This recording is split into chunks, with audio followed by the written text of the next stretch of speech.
Maxime Switek. La morale de l'info, bonjour Raphaël Antoven. Bonjour Maxime. La morale autour de la rumeur aujourd'hui de cette scène qui s'est déroulée en début de semaine au théâtre Bobino à Paris. Alors qu'il n'était pas prévu au programme, Emmanuel Macron fait irruption lors d'une réunion de son mouvement En Marche et il évoque sur scène, entre autres, afin de la démentir, la rumeur de sa liaison avec Mathieu Gallet, le patron de Radio France. Au-delà de cette histoire, la question qui se pose ce matin est de savoir comment lutter contre une rumeur.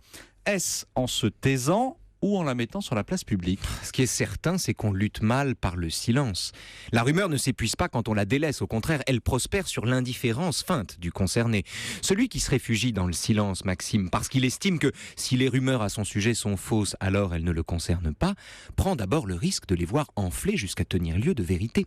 Jugez plutôt. Dans Voyage au bout de la nuit, Céline décrit la traversée de son héros, Bardamu, en direction de l'Afrique, sur l'amiral Bracton, un navire dont les passagers, dit-il, sont comme des poulpe qui marine au fond d'une baignoire dans une eau fadasse. Or, parce qu'il n'a aucun piston dans ce contexte, Bardamu a dû payer son ticket, ce qui le rend immédiatement suspect aux yeux des autres passagers qui voyagent tous à l'œil.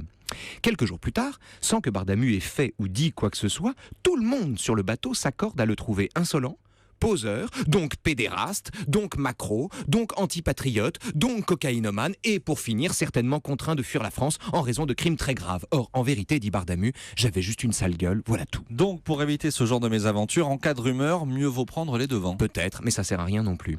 Puisqu'une rumeur qu'on affronte est une rumeur qu'on nomme et dont, de cette manière, on conforte aussi l'existence. À l'image d'Emmanuel Macron qui, quand il dénonce la rumeur de son histoire présumée donc avec Mathieu Gallet, donne d'abord à ceux qui l'ignoraient le sentiment que cette histoire existe peut-être. Donc, soit on ignore la rumeur et elle prospère, ou soit on la combat et elle grossit, c'est insoluble. Voilà, c'est insoluble. La rumeur est une nasse qui se nourrit du déni comme des coups qu'on lui porte. Le silence la conforte, le combat l'accrédite. On ne peut rien contre elle.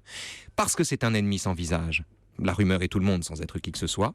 Parce que la rumeur se moque de savoir si elle est vraie, ce qui lui importe c'est de devenir vraie, ce qui ne dépend pas de la vérité elle-même mais du nombre de retweets.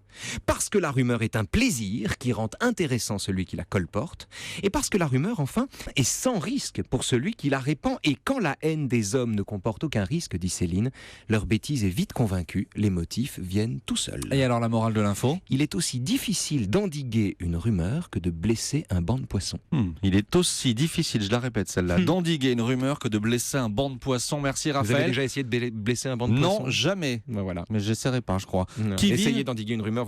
Demain Qui vive demain, 15h, 16h, pardon. On revient sur le fact-checking. Justement, on va parler des rumeurs. Tiens. La post-vérité et de façon générale, le beau métier de journaliste avec Samuel Laurent, le responsable des Décodeurs du Monde. Merci Raphaël Antoven.